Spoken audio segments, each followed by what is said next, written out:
বিধানসভা ভোটে মুর্শিদাবাদ জেলায় দুটো আসনে আমরা পরাজিত হয়েছিলাম 2021 সালের ভোটে।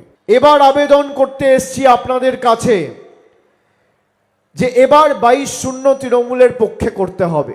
আগামী 23 তারিখের নির্বাচন শুধু তৃণমূলকে জেতানোর নির্বাচন নয়, যারা বিজেপির বি টিম হয়ে মুর্শিদাবাদের মাটিতে বিজেপির থেকে টাকা নিয়ে এই মাটিকে ভাগ করার চেষ্টা করেছে, মানুষকে বিভ্রান্ত করার চেষ্টা করেছে, তাদের ঝেঁটিয়ে বিদায় দেওয়ার নির্বাচন।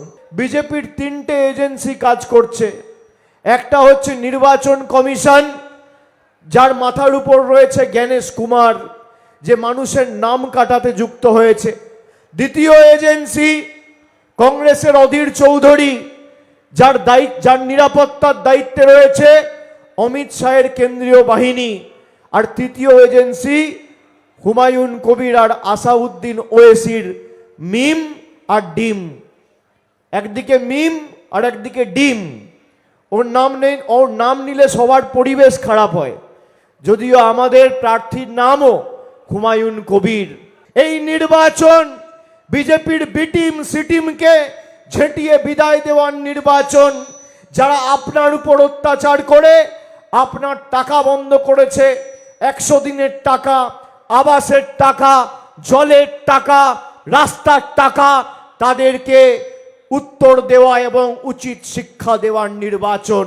এই নির্বাচনে তৃণমূলকে এমনভাবে জেতাতে হবে যাতে বিজেপির বি টিম আর বিজেপির দালালগুলোর জামানত বাজেয়াপ্ত হয়। প্রথম দফায় যেখানে 23 তারিখ ভোট রয়েছে, সবাই ঐক্যবদ্ধ হয়ে বিজেপির মাথা আর ঘাটটা আর কাঁধ আর হাতটা ভাঙবে। আর দ্বিতীয় দফায় 29 তারিখ দক্ষিণ 24 পরগনা, হাওড়া, হুগলি, কলকাতার ভোট আমাদের ভোট। আমরা মেরুদণ্ড, কোমর আর পাটা ভাঙবো। ভেঙেই বহিরাগতগুলোকে বলো হরি হরি বল, বহিরাগতদের খাটে তোল বলে বিদায় দেব।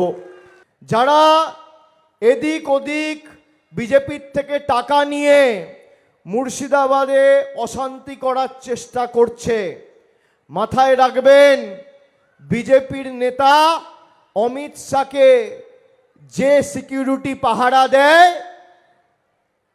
জেইউপির হুমায়ুন কবিরকে একই সিকিউরিটি পাহারা দেয়, অধীর চৌধুরীকে একই সিকিউরিটি পাহারা দেয়, মিমের নেতাকে একই সিকিউরিটি পাহারা দেয়। এদেরকে কোনোদিন ইডি সিবিআই ডাকে না। এটাই হচ্ছে এদের সাথে সেটিং। কংগ্রেসকে ভোট দেওয়া মানে বিজেপির হাত শক্তিশালী করা, অধীর চৌধুরীদের ভোট দেওয়া মানে পরোক্ষভাবে বিজেপিকে সমর্থন করা।